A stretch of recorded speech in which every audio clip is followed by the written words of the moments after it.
Hello everyone, this is Dennis Chang here in Okinawa. There's a typhoon here, so all I can do is stay at home, play guitar, and make these YouTube videos for you. And I just got this alert that there's a tsunami on its way, so who knows? This might be my last video. So last week I played a solo over the tune Lady Be Good, and I showed you some concepts that you could apply into your improvisation. I thought I'd do the same thing today with this other song called Sheik of Araby. But first, like, subscribe, leave a comment. It makes such a huge difference. And I still want to promote this course that I made for DC Music School this past summer.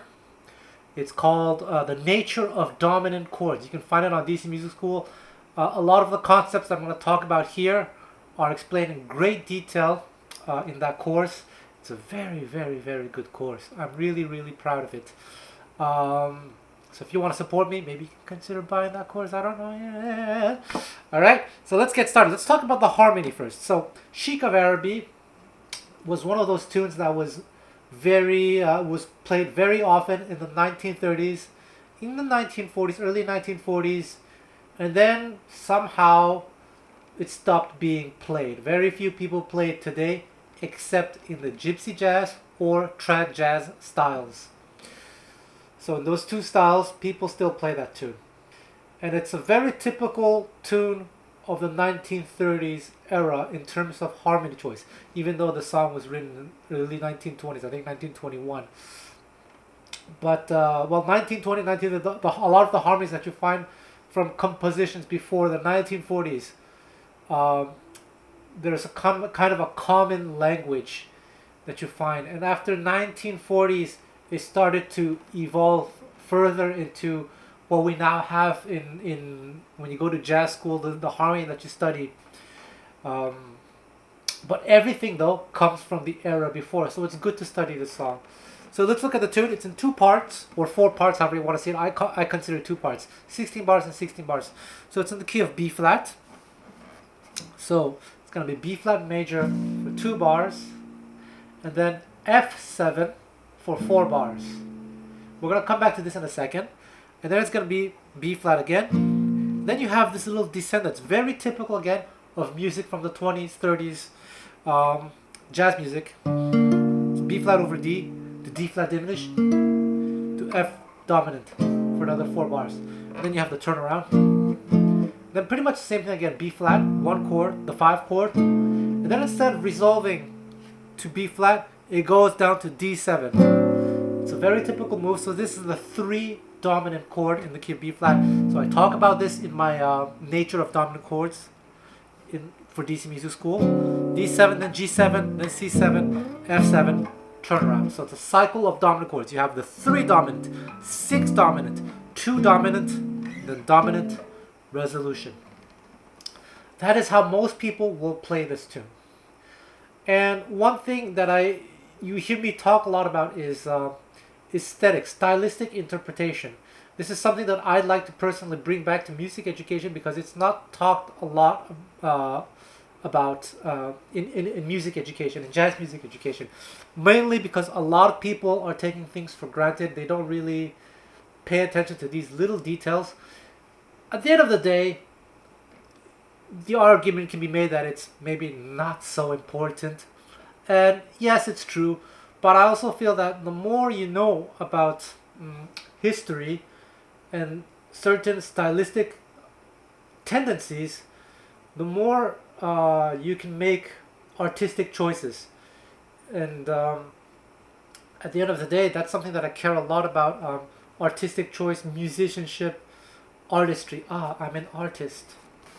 And so the reason why I bring this up is because a lot of people nowadays, even in the modern trad jazz communities, they tend to adopt a modern approach to playing old music. It's not the end of the world. It's fine. No, and it's maybe not such a big deal because most people can't even tell the difference. Maybe like a handful of people on this planet can actually tell the difference. But what I mean is they'll play B flat, and then for the 5 chord they'll play 2 minor 7, C minor 7. They'll do this. Da, da, da, da, da, da, da. This thing is more of a modern thing, especially in guitar accompaniment.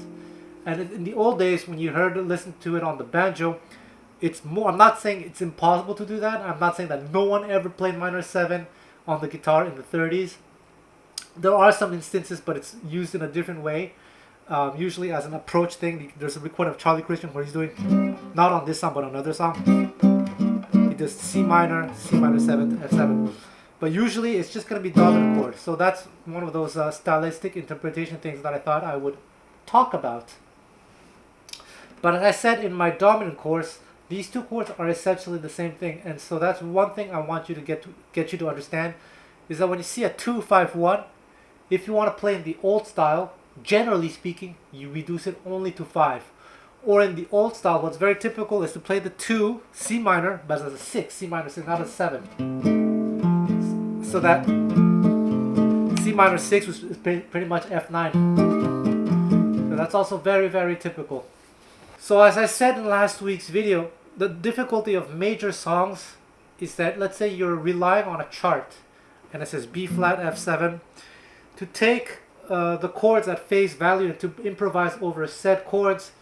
Again, it's one thing to play the changes, it's another thing to sound idiomatic. That's what I talked about last week, so you should watch last week's video. I'm not going to really repeat myself here, but I want to explain to you some of the things that I did in my improvisation that you saw in the beginning of the video. So in my improvisation, from an artistic point of view, I decided to incorporate a lot of different influences. So it's not strictly in the old style. There's some ideas from the old style, but there's also some bebop elements. And also I played a lot of notes, I covered a lot of range. So that's less typical of the old style. So I started out by playing the melody. And already we can start by looking at the melody because it has some interesting things that you can learn a lot from for improvisation. The melody goes like this, on a pickup on the note F, then to G, focusing on the B flat 6 chord, then to F7, same thing, same melody. So these are common tones. So it goes like this, da da da da da da. And there's a variation. Some people do da da da da da da. Both are fine. Basically, it shows that on the note, on the chord B flat, on the chord F7, these 3 notes are very beautiful.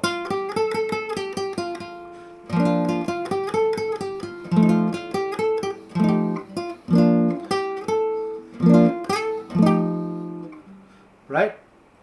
So that's the melody. Then it goes F7, F13, B flat. Then it has this thing, this chord progression I mentioned earlier.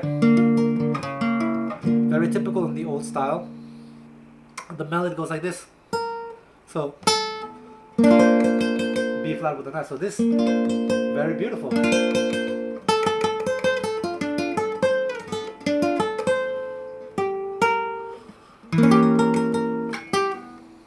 Diminished.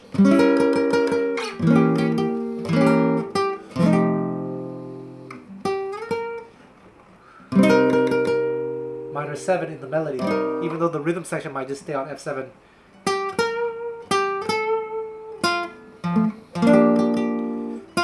Same thing.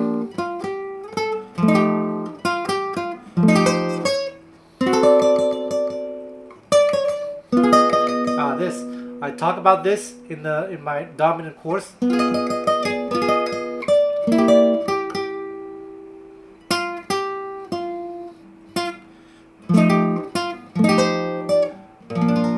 That's more or less the melody. So it's very, very simple, but it's targeting some very interesting chord tones. Namely that part when you have this. You can play this arpeggio over a B flat major chord.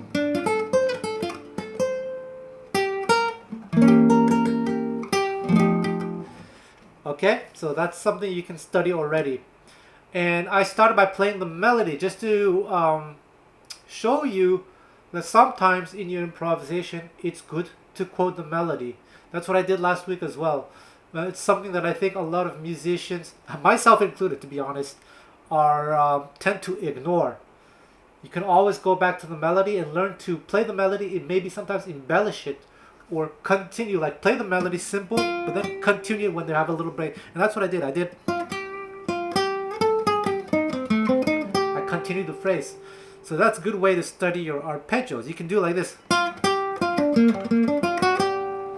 See, I did a B flat major arpeggio. This is the note of the melody, but then I continue with an arpeggio from B flat.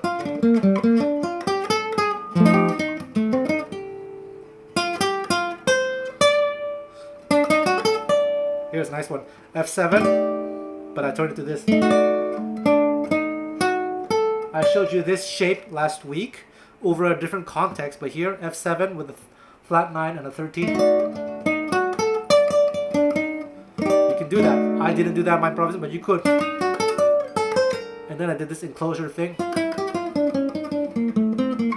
By the way, I do have a course on Sound Slice about how to create bebop phrases. This is not a bebop phrase. This is actually a classical enclosure, but a lot of the bebop enclosures come from the classical enclosures. So I talk about that in my bebop course.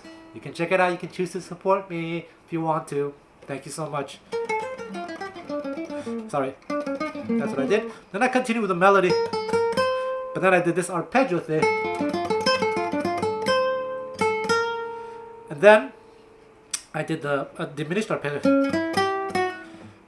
to get to this F7 chord. And then I played more in a bebop way. I don't remember exactly what I did, but I did some. Basically, I'm thinking C minor over F7. And in the bebop style, what's very typical is to think C minor 7, but actually E flat major 7. Because E flat major 7 is basically C minor 9. So basically, when you see an F7 chord and you're in the key of B flat, think E flat major. Wes Montgomery, George Benson, Pat Martino, a lot of players use this idea. Charlie Parker, it's a very, very old idea. Whereas if you want to sound more in a 30s style, you would think 2 minor 6, which would be C minor 6.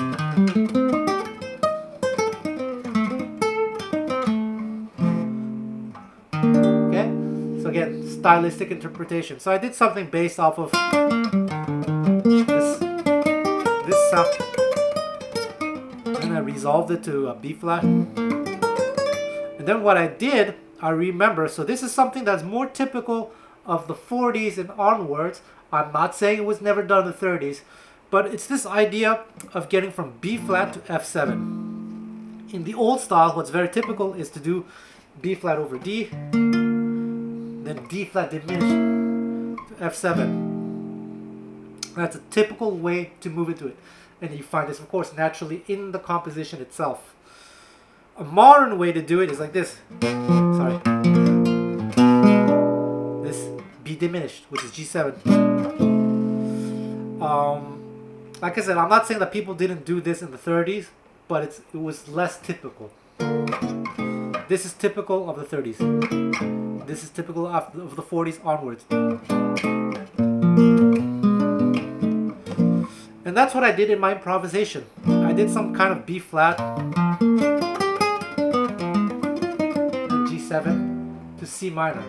And C minor, I don't remember exactly whether I did minor 6 or E flat major. I did whatever came to mind. I think I did actually just C minor 6. And what's very interesting is F7, if you look at C minor connects nicely to D7. So D7, I remember I did this. This is kind of a modern thing. Typical gypsy jazz trick. For any dominant chord, if you have an F7, F7, so D7. And then for the G7 chord, I did a very typical move of the 1930s jazz.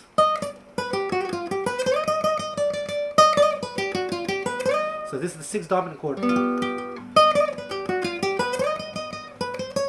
And then after the 2 dominant, also very typical. And then for the F7, I don't remember. Oh, I did some kind of bluesy lick. Okay, so this is a nice lick. Based off of this honeysuckle rose pattern. So just memorize that lick.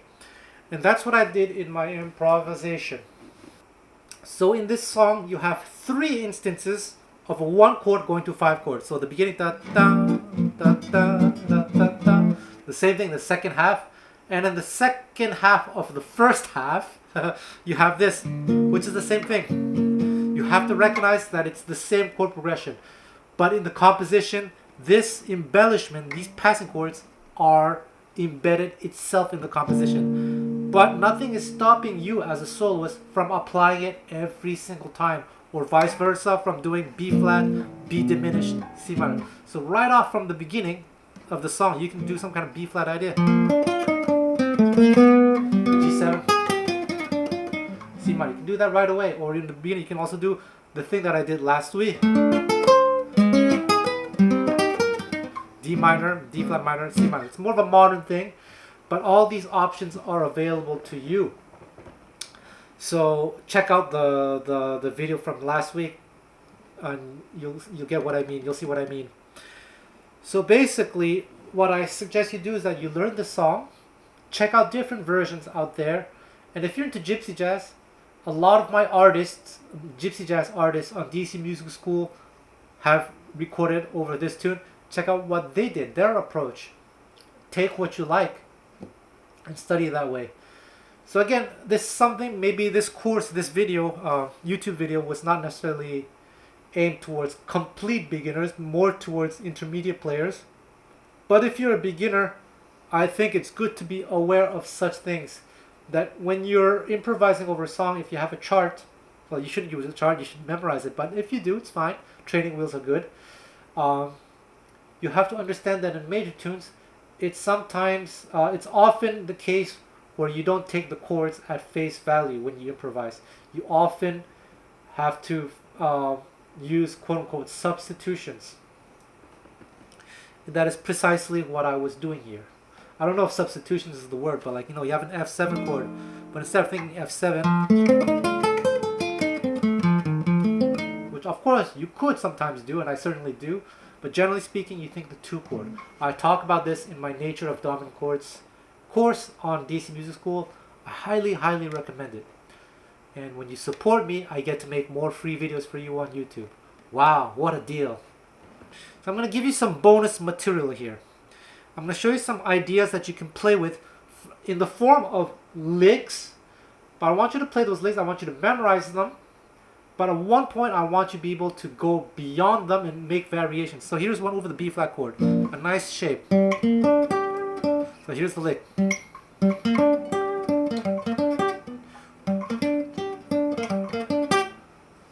Slower. 1, 2, 3, 4.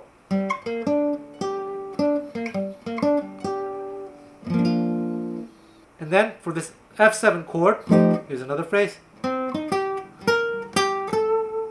Again. One more time. So your solo can be something simple like this.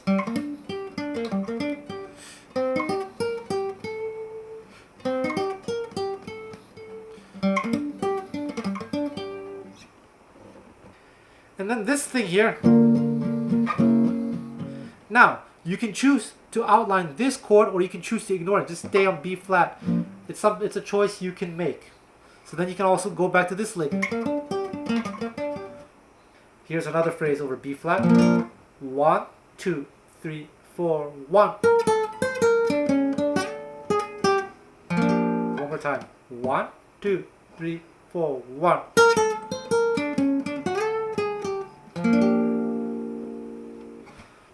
See, I'm making these phrases for you on the spot. I hear them in my head. I can make a whole bunch of variations like this because I've listened to so much music. I've absorbed so much music over the years that it just comes out naturally.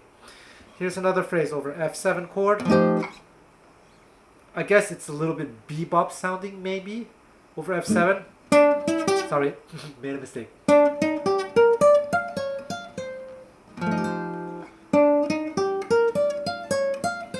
You can also use this position here.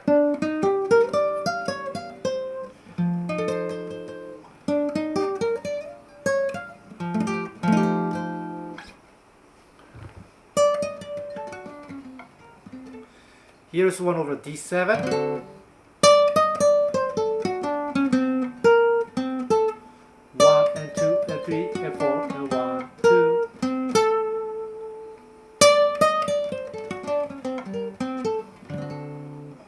You can repeat the same thing for G7. For C7, the 2 dominant chord, I mean you could do the same thing as well. But let me just show you something more quote-unquote diatonic within the key. Very simple actually. One more time. And that final F7, I showed you that phrase earlier.